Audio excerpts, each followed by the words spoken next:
What is going on? Happy Thursday evening to you. Welcome into the UDDA podcast. Dan Black and SportyJordy. Another special guest this weekend, Matt Tanner, all the way from very warm and very beautiful Delray Beach. Yes.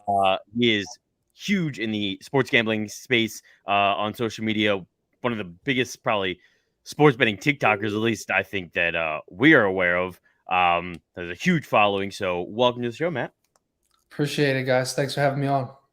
Yeah, of course. So the one thing that brings us all three together, aside from sports and sports betting, Matt is also an Eagles fan like us.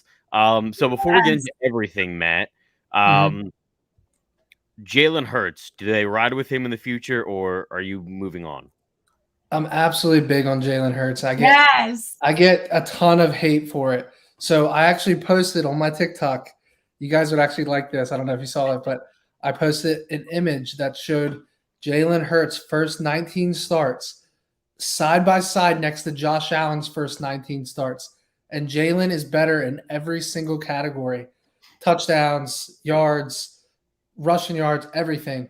And it went semi-viral. Like, I got a couple 100,000 views, mainly because you know how the TikTok algorithm is. If people are commenting and hating on it, it goes crazy. And I got like probably 800-900 comments of people just saying, you're an absolute idiot. Jalen Hurts sucks. Josh Allen's an anomaly. Like, he started off bad. He got really good. And I'm like, guys, I didn't even say – it's not like I put out a video saying Jalen Hurts is better than Josh Allen. Like, I'm not delusional. I'm just saying, like, people are so impatient. Yes. Like, this is a young quarterback. He has all the intangibles you could ever ask for. He's athletic. He's pound for pound one of the strongest players on the field. And he's smart. Yes, he's got to improve in a lot of areas. He's got to get better with his anticipation. He's got to develop better as a passer. But what's your alternative option? Like, unless Aaron Rodgers is coming to town, like, what's really the other option here? Deshaun Watson, we all know about all the baggage he has. So I don't understand why people are so impatient and they want to move on from him so quickly when we have all these first round picks coming up. We have a team that believes in him. Mm-hmm. We have a young coach. Like, I'm very bullish on Jalen Hurts, I think. And I lived in Tuscaloosa for 4 years. So, you know, I owned some restaurants out there from 2016 to 2019. And Jalen Hurts actually came into my cheesesteak shop one day. And he walked out of my restaurant because we didn't have any lettuce. So he actually left. But I've always been a big Jalen Hurts fan. I think that even when he got benched for Tua, I was in Tuscaloosa when that happened. And he just wasn't the developed passer that Tua was. Like, Tua is a more developed passer, but I think Jalen has more upside in the NFL. No, I fully agree with everything you said. And yeah, I think when people hear me say I want Jalen, I don't want to look at other options, I literally make the argument all the time. I'm like, unless we are going after Aaron Rodgers, unless Aaron Rodgers agrees to come to Philly, don't get rid of any draft picks. Don't go after anyone else. Because when you look at it too, kind of like what you were saying, our team is nowhere close to perfect yet. We're still in that, I don't want to say rebuild because I don't think we're fully on that spectrum, but we're in the midst of it, and there are still big holes that we have to fill. We just made the playoffs this year. Like, what more do people want with this young team? Exactly. I know our strength of schedule was pathetic. Like, I'll be the first to admit that. Yeah. But we made the playoffs with him, and we now get to build around him. Like, have some patience. Exactly. But you know, any quarterback, if we did go out and trade, like if we went out and got Russell Wilson and brought him in, he still wouldn't be able to be Russell Wilson because our team isn't done yet. And we had Jalen Hurts, who's young, Nick Sirianni. They seem to be building something really good together. So I'm fully in agreement with you. Just keep doing what we're doing. If down the road we realize it's not going to work, then we make some moves later on. But right now, there's no point in going out and wasting draft picks. Build up the lines, baby. Totally agree. I disagree. What do people think of the cheesesteak in Tuscaloosa? Say it again. What do people think of the cheesesteak in Tuscaloosa? Of the Chiefs? Of the cheesesteak. Oh, the cheesesteak. I thought you said Chiefs too. I was like, huh? Yeah, I mean, the cheesesteaks. So people in the South don't even know what a Philly cheesesteak is. That's first and foremost. So I actually opened up a Philly cheesesteak shop on the Strip in Tuscaloosa. That's literally the reason I brought it there. Is A, I wanted a real Philly cheesesteak, and B, I was like, this could do well. It actually didn't do well. I had 2 other restaurants that did well down there, but the Philly Boys cheesesteak concept on the strip was actually tough. Southerners don't know what a cheesesteak is, so it was not a great fit down there. That's shocking to me. I would have thought in a college town that would have been a good 3 a.m. It's very seasonal, though. When the students are gone, it's very slow. That's true. That's true. That's very fair. Let's jump to enough Philly talk. Let's jump into our usual winners and losers. I would say the main winner of last week was one Bengals betters, but also that exacta bet, huge bet. That was actually the nuttiest thing I've ever seen. Bet of the century, the decade, the millennium, whatever. I mean, like, have you ever seen a bet that good? I haven't. I mean, you're talking about the $20 bet, pay like $580K, exact scores of the 2 games. Yeah. Yeah. So my buddy actually texted me and said that his friend and his dad were the ones that hit it. And I don't know the names of them. But I couldn't believe when I saw that. It's like a Powerball ticket is the way I see it. I mean, to predict the exact score of 2 games like that is just impossible. The one thing that I found interesting about it is that, like, it wasn't they didn't choose obscure scores. So, like, I feel like they could have easily been, like, anybody could have picked those. So, like, they were pretty normal score. They weren't, I think the real value in it was taking the big upset in Kansas City. So, like, think of it this way. Not only are you choosing a 7-point underdog to win outright, but you're predicting the exact score that underdog wins by, like, and then parlaying that with the next game exact score. So I thought it was pretty impressive. Yeah, that was actually insane. Yeah, what was your, like, first reaction? Because Jordy, I don't think you and I have talked about this much. Like, what was your first reaction? When I saw the ticket, I was like, "There's no way!" Like, I thought it was photoshopped, and then I saw it trending more and more, and I was like, I literally was thinking, I was like, what would I do if that happened to me? Which is selfish, but that's immediately what my mind went to. I was like, what would I do with this much money on? Wasn't it a $20 bet? Yeah. It's a $20 bet. But that's the problem is people hit those, and then every sports betting media company and sports book posts about it, and they try to get everyone to think that way. And now everybody wants to make bets like that. Right. which is literally how they just make their money. Yeah, I was gonna say it's smart on them because now people think it's possible. Marketing, it happened. Well, I mean, because technically it is possible. I mean, it happened. It's very much possible. It's just it's like Muggsy Bogues making the NBA. Like, yeah, it's possible for someone 5'3" to make the NBA. Is it realistic for every person that's 5'3" to make the NBA? Absolutely not. You got like a 1 in a million chance, and they literally had actually a 1 in 2 and like a 500,000 chance. So good for them. Whatever it was, it was nuts. I literally couldn't imagine.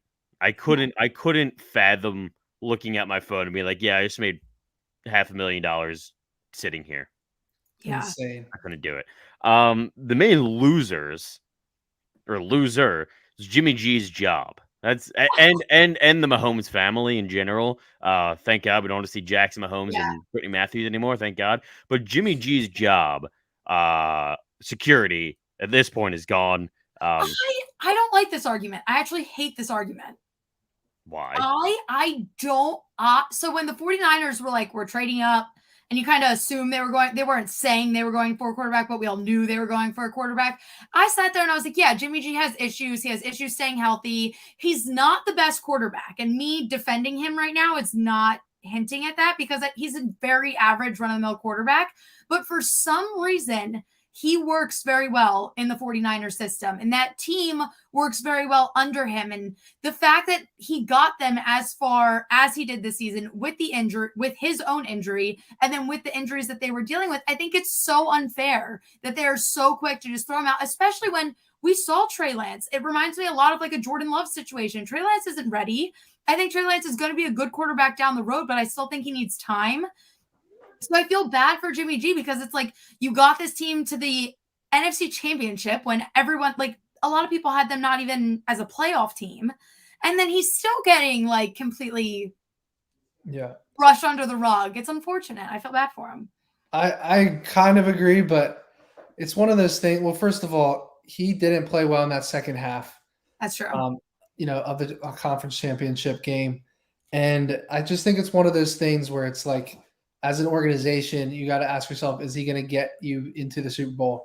And I just don't think he is. And as close as they were this season, I mean, it's one of those things with Trey Lance. It's like he may not be ready. I think he's a lot more ready than Jordan Love, though. Honestly. Oh, definitely. But I think it's one of those things where like he may not be ready, but pushing Jimmy G out, it makes him get ready quicker. It's like, hey, you got to get ready now.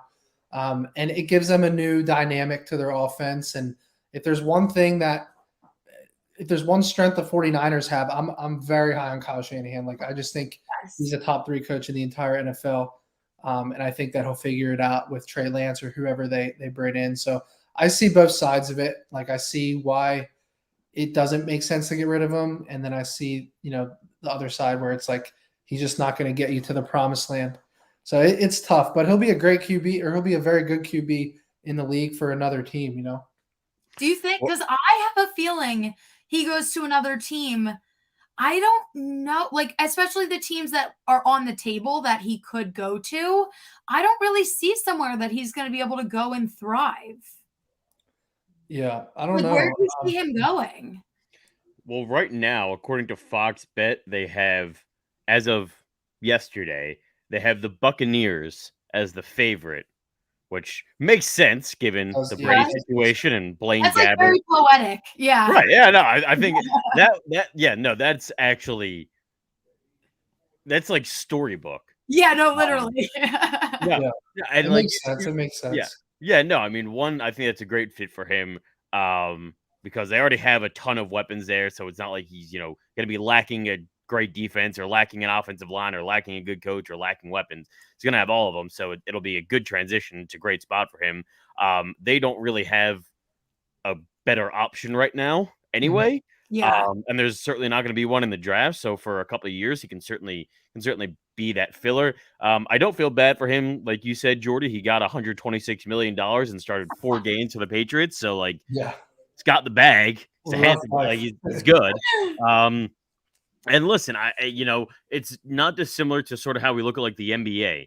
It's sort of how you have to look at quarterbacks. It's like either you want the top, you either have a top guy, or you want a rookie who's cheap and developing. You don't want to be stuck in like that where Jimmy Garoppolo is, where like, yeah, he's got something, but like there's also a lot to be desired. So you'd rather just go for the cheaper option and see what happens. And so I think that's just how they looked at it, is like, he's got a ceiling. Like he's not really improving. Like what he is. He's not going to improve anymore. And so go with the cheaper, younger, healthier option.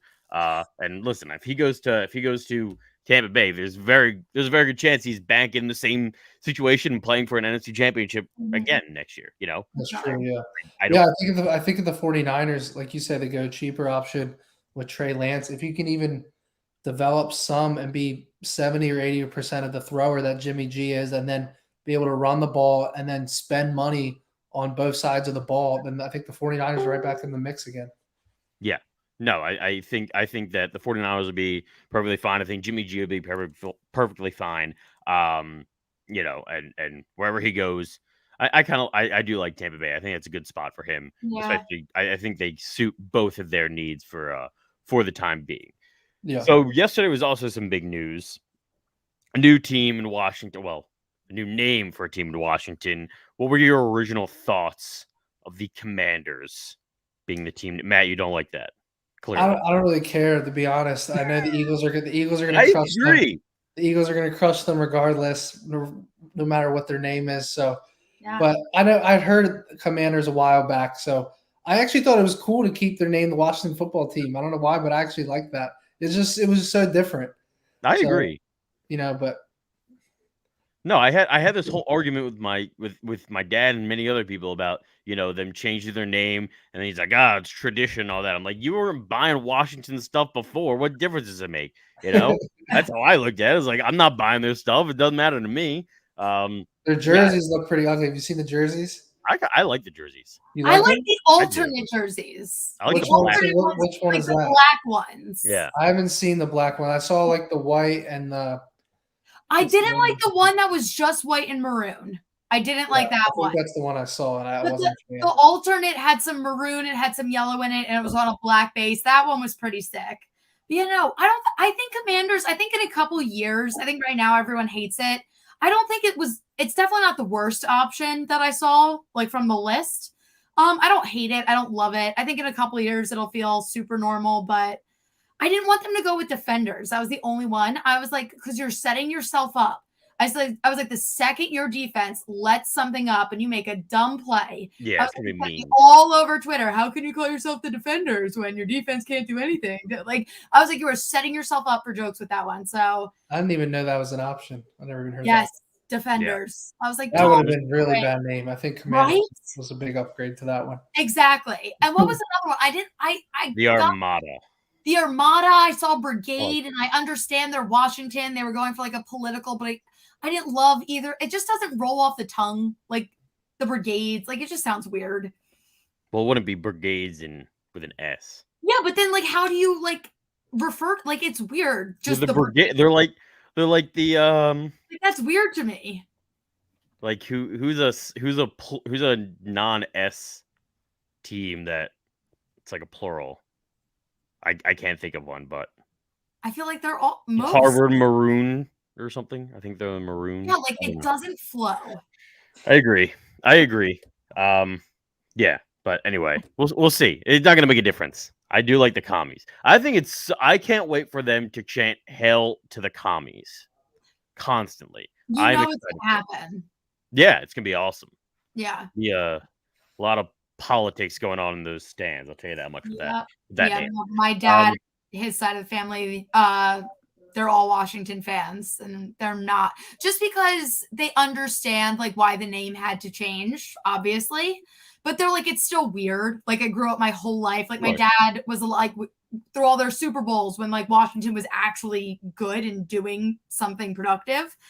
He was like, it's still weird for me. So he was like, it's going to take a while to adjust. He was a fan of football team, just straight up. I like it. I like the football team. It's very classic and elegant.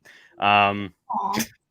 All right. So before we move off of the NFL, Matt, I need to get your opinion. We got a Super Bowl coming up next weekend, in however many days we're at now. I think 10 days from now. 10 days. I want to see how many fights happen because the Super Bowl is the day before Valentine's Day. We did talk about that. We did talk about how, there could be a lot of couples, unfortunately, being created just by someone going to a Super Bowl party the day before Valentine's Day, and then, or couples breaking up because. Yeah, that's true. Yeah. Don't go on a date before Valentine's Day. I don't worry about any of that. So. Same here. I agree. Matt, we got a 4.5 spread on this one right now. Where are you leaning for the Super Bowl? I'm leaning towards taking the points in this game. I just think when you look at the Bengals postseason run in general, it's been more impressive to me than the Rams run.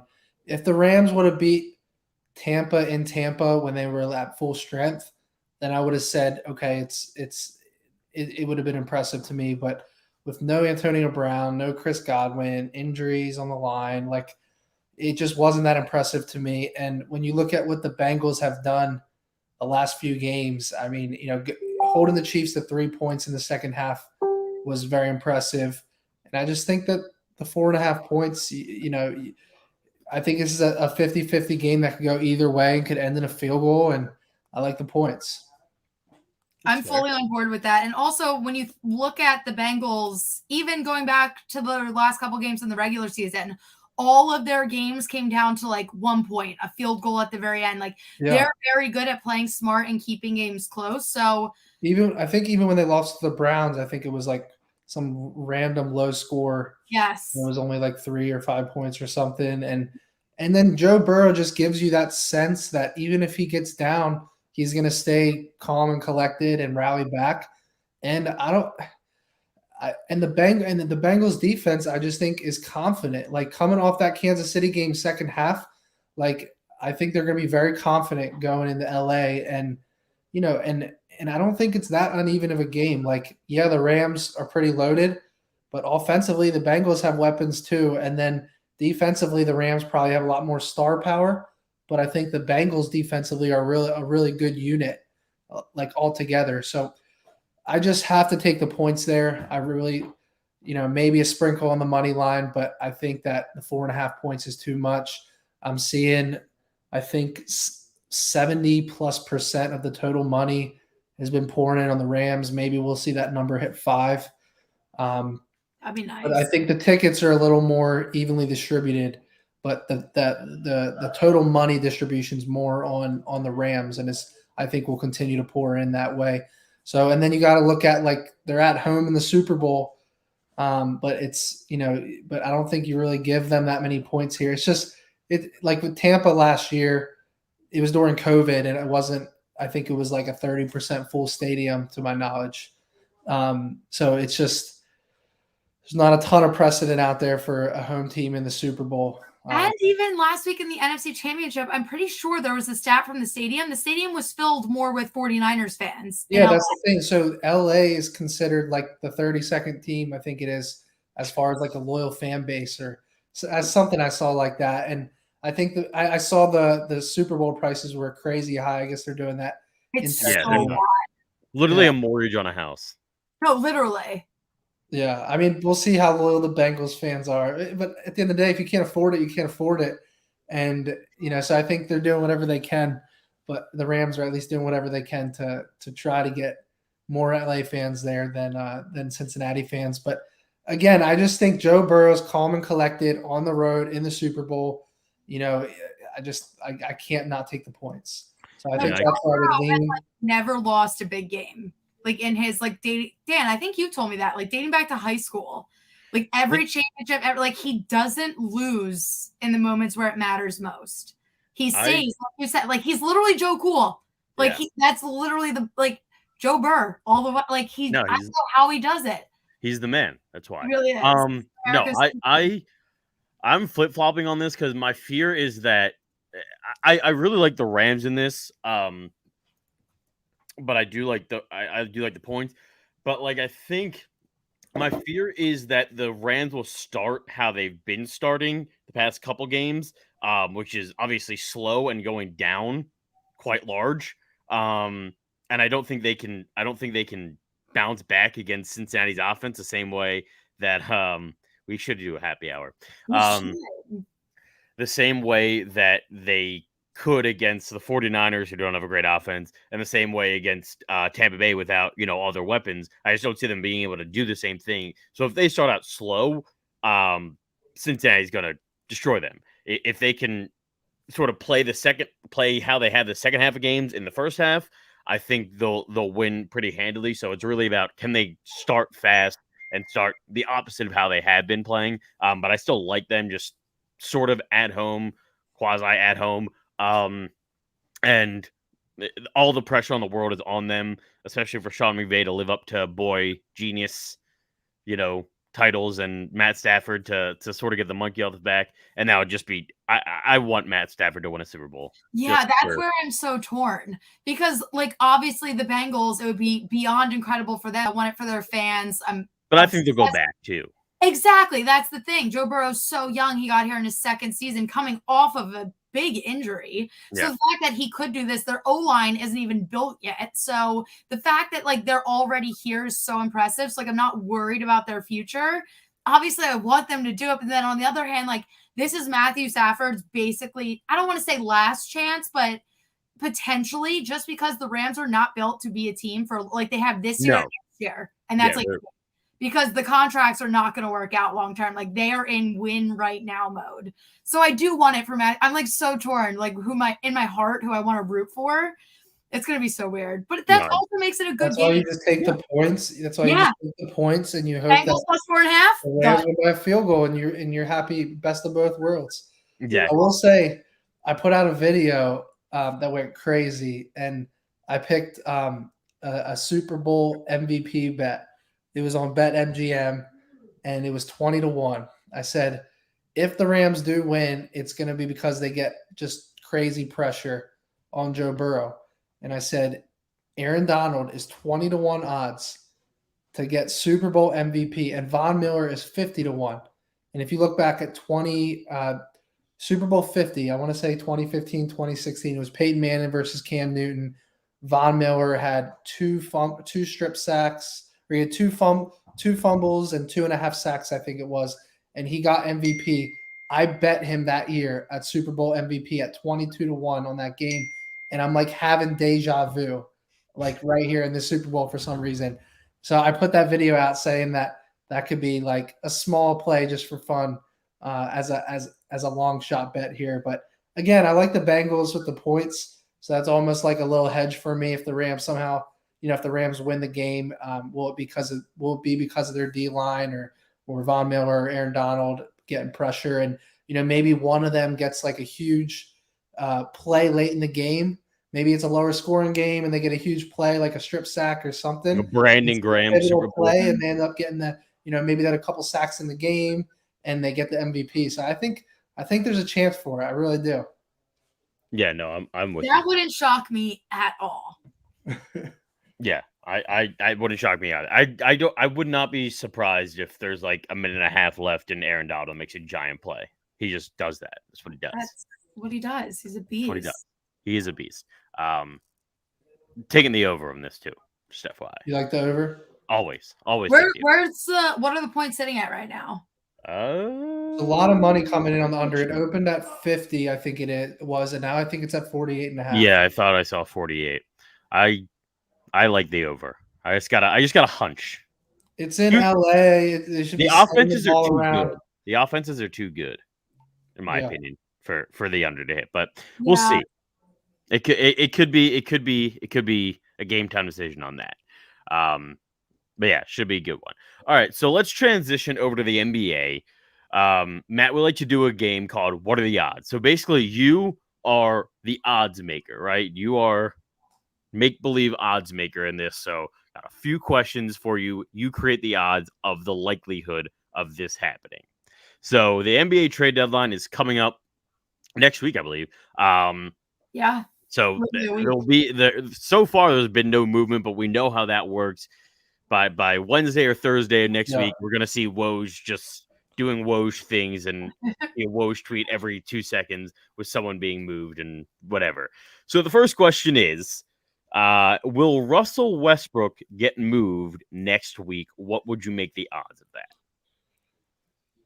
I would say that he definitely is not going to get moved. I just don't know how you make the numbers work. And I still think the Lakers, they just haven't all been healthy at the same time for enough time. And I know it's tough with, just with Westbrook's not a perimeter shooter. And, it's tough to put those players together with, not able to really space the floor and whatnot. But I just don't see how you make the economics work. I don't see how he gets traded. So what was the question? What are the odds that he does get traded or doesn't? That he does get traded. What would you make the odds? Like, obviously, it's probably a long shot. Plus 800. Okay, that's fair. I don't know what the real odds are, but I just don't see I don't see it happening. No. I agree with you. I can't.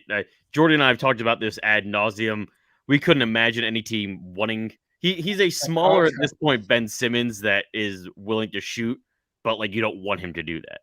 So he's just like useless. There's just so many things going against him. One, he hasn't been playing good. And then two, the contract. But then, like you were saying, too, from the Lakers' perspective, in the back of their minds, like you were saying, they haven't all been healthy at the same time. So, like, there is still a chance. Yeah. I think in their mind that something could work, and I don't think they want to give up on it too early. I don't know what the chances of that happening are, but I don't know. There's just a lot of unknowns. We should be sponsored by Wendy's. NBA 4 for 4, Wendy's 4 for 4. That's a good idea. Got it going. Let's call up the marketing department. The playoffs, then you're 0-0. Yeah. Season, and you just have all that star power. I know you're an older team, but you just never know. I know. We're not going anywhere. I'll tell you that. Are you a Sixers fan? Yes. Of course. That was actually the next question, so go ahead. Okay, good. Are you a Sixers fan? I'm torn when it comes to the Sixers. That's fair. I still get your opinion on Ben Simmons. Will he get traded next week? What would you make the odds of that? Yeah, what are the odds? I think at some point that has to happen. I take a rare position on this because I'm not like on Ben Simmons' side by any mean. But at the same time, like everyone threw him under the bus at the end of the postseason last year. He threw himself under the bus because he did not go for a layup with our season on the line. Yeah, but no, believe me, he should have took the layup. I watched it live. Like he should have took the layup, but when Joel Embiid throws him under the bus, like literally an hour later at the press conference, like you can't do all that stuff and then try to get him to come back. Like you guys they obviously wanted him gone, So again, I'm torn when it comes to the Sixers, but they got to trade him. So I would make that even money. I think it's going to happen. I just think it's going to happen over the summer. I don't think it's going to happen this week. Yeah, that's fair. But no, he's gone. It was literally the moment I defended Ben Simmons for literally so long, like ad nauseum. And I was going at it with all my friends. And it was literally that moment. And I'm in a room crowded full of people watching Sixers playoffs with my friends. And I watched him not go for that layup. And I literally looked at everyone and I said, I'm done. I said, I don't want him ever playing another game in Philadelphia ever again. That was like my moment. And I will never. He's not himself mentally. That's the thing. Is for him to do that? I mean, something's going on upstairs with him, and that's the reality of it. I don't think the intent was there of like, hey, I'm literally not going to take a layup just to hurt the team. Like, something is just not right upstairs with him, and I think it's just it's the whole team. And I think it's just frustrating, and I do understand that argument 100%. But it felt like that was happening more and more. Like, and all Philly wanted, even if he went for the layup and missed it, people wouldn't have been as mad. Like, he obviously would have gotten shit because of Philadelphia, but people would have been like, at least he went for it. And that's all that's all I wanted. That's all I kept saying. I was like, I don't care if he misses 95% of the shots, just start going for it. Cause that was his thing. He just wasn't shooting at all. Yeah. And I was like, and in my mind, I'm like, the more he does it, and like, this is like basics. Like, this isn't anything. The more he did it, the better he would get, the more comfortable he would feel. He just like was like locking himself in this box. And I think it did, like you said, it got to the point where now everyone's throwing him under the bus, and it probably is a mental thing now. But like, I'm sorry, I don't want to defend him anymore because like he put himself here, and like, what you have to do. Get it. But I'm telling you, I will not be surprised at all if he goes to the right fit. He's a superstar level talent. Like a couple years ago, people were saying he's the next LeBron. Yep. Like he's that type of talent. I was on record. I actually made a video about this that I think he should have went to Golden State. Like I think in Golden State, it's just a great fit. He's a great defender. He can facilitate all those shooters. Like I thought that would have been an unreal fit. And I don't know that you mess with it now just because Golden State has something good going. But obviously I don't know. You can make the numbers work, but I think that would have been a great fit for him as going to Golden State. Yeah, we'll never know what could have been with Ben Simmons. And I think now it's more of a mental, like he just like got the anxiety from it. But I think before it was more of he was a perfectionist, but to the point where like he needed to be so good and make his numbers look good that he was afraid to mess up. And so I think all of that compounding, and then it all led to if he would have gotten out of that mindset his rookie year, we wouldn't be in this situation because he would have been willing to put in the work and shoot during games and all that stuff, and we wouldn't have gotten to this point. Yeah. So I think that was a huge part of it, that everything throughout that time compounded, and him wanting to be, also a big time celebrity and do, Ben Simmons stuff, and it all compounded to end up in that series, and all of the issues seem to come down into one play that will live in infamy. I almost drove off the Ben Franklin Bridge that night. I will never forget it. Well, it's a little dramatic. Me. It's fair, but it's a little dramatic. I think I had a Ben Simmons player prop that game too, if I remember correctly. That's brutal. Points that would have made you drive off the Ben Franklin Bridge. Yeah, that would have been it for me. To be fair. But yeah, that was not good. All right. And then finally, in terms of trade deadline stuff, this isn't an odds thing, but we're coming up on it. What do you think is, or who do you think is a team that is a dark horse right now that makes a big trade that like shifts for the second half of the season? Oh man.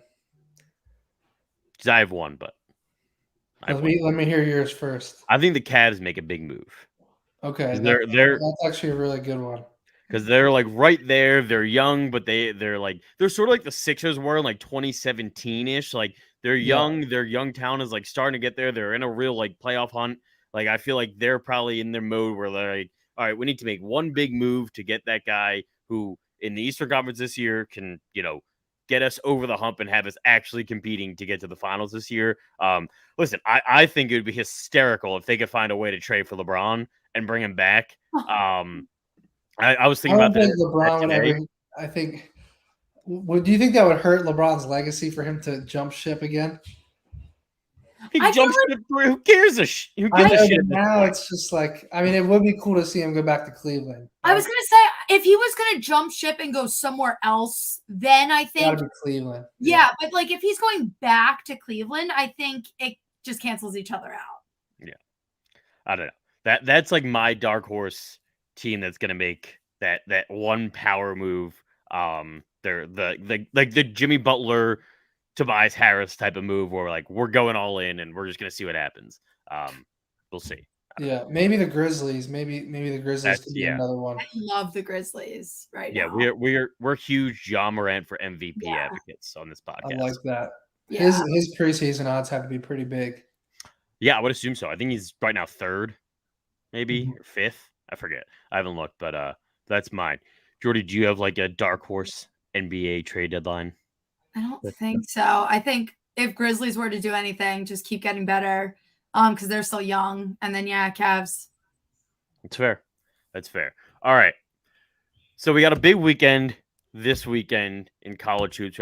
We also have a Duke UNC contest, pick 6 for all those. If you haven't already downloaded the UDDA app and join that contest. What is the game aside from that? What's like the one college basketball game that you're looking at this weekend that you're confident is a good bet? I'm not big on college hoops, so I do. My main 3 is really NFL, UFC, and NBA. So I don't do a ton of betting on college hoops. Every now and then, I'll get some action in, but nothing I'm really looking forward to on it. But do you think IU will beat Illinois, especially if Mike Watson's wearing a suit? One right answer here. That's true. There is only one right answer. But if Mike Watson's wearing a suit, they're gonna win because he's undefeated in a suit this season. But Coach K, in his victory or retirement tour, heads down to Chapel Hill for the last time. Who wins? What's what are you taking for over, under, all that kind of stuff? I'm going with the over on this one, and I think Duke pulls it out. What's the line and what's the spread? They haven't come out with it yet, but they are. I'm guessing it's probably the over under is probably going to be like 150-ish. I saw like a perspective one, and I believe it's going to be around like 150. So, are you going Duke or UNC? It could be straight up as well. I'll go Duke, but I'm guessing. I'm literally guessing. That's fair. There's no weight into my pick here. That's fair. You got to ride with Coach K. Yeah, that's what I'm doing. Exactly. Also, UNC's been like very. But the public will probably be riding with Coach K there too, so that scares me. Yeah. No, I agree, but like also, UNC is not very good this year. They're somehow third in the ACC, but like the ACC is also terrible. So it's not very helpful. But yeah, I'm also on Coach K. Ride with him till the wheels fall off. Even though I don't believe that this is actually his last year, I think it's all. Yeah, Dan's a conspiracy theorist. I am. I'm the QAnon of college basketball. Yeah. So what do you think is going to happen? Do you think he's going to return? I do. Because I looked at it from the standpoint of like they've had a mediocre year, and now they can definitely pick it up. We still got all of February left. Still a little bit of March before we get the conference tournament time, so they can definitely and they're first in the ACC. But the ACC is so bad that like I feel like they could go into the tournament and like be a second round exit, and I feel like he just couldn't go out like that. In my opinion, but we'll see. We'll see. But don't forget, we do have a UNC Duke Pick 6 contest for that big game Saturday night at 6. That one tips off. Get all your picks in for that beforehand. Before we wrap things up tonight, as we did last week, and we'll do always Thursday night, got a lot of NBA, some good NBA action tonight. What is your bet of this Thursday evening? Thursday night. Let me take a quick look here. Yeah, I'm pulling up the lines again. Yeah, it's been a busy day. I know who I'm going with, but I'll let you guys start. I kind of like Bulls plus 3.5. I like Wait, you said who? Bulls plus 3.5 versus Raptors. I'm liking Clippers. I think it's 3.5 too. I want to say it is. Hold on. Yeah, they're favored 3.5. Yeah, I like the Clippers tonight. 10 p.m. ESPN. I think it is. Yeah, I'm on Clippers minus 3.5, and I also like Chicago minus 3.5. No, they're underdogs. They're getting 3.5. I don't think so. Chicago Bulls. I'm looking at right now. What the hell am I looking at? Raptors are favored by 3.5. You are right. You are right. I might take Chicago money line plus 145. I'm here. I'm just taking Bulls straight up. Everything. I love the Chicago Bulls. Me too. DeMar DeRozan's the boy. Bulls. Lonzo Ball. Yeah. Even though I hate his father, Bulls are the way to go. Bulls and Clippers. Lock it in. That's for the night. Lonzo's a really good point guard. He's pretty underrated. Yeah. No. I don't think he should have got the contract that he did, but he's been very good with them. I like it. So yeah, that's what I'm going with on this Thursday night. Yeah, it should be a great night. A lot of good games, a lot of intrigue here on this Thursday night. Don't forget, of course, if you haven't already, follow us on all our socials at UDA_winner on all social media platforms, as well as download our UDA app. Matt, thank you so much again for joining us. Really appreciate it. Follow him on all social media as well. Huge on TikTok. So follow him on TikTok as well. He's got great videos, great content. For Jordy, I'm Dan. We will see you next week. Appreciate you guys. Bye. Yeah, thanks for coming on. Bye, guys. Thanks.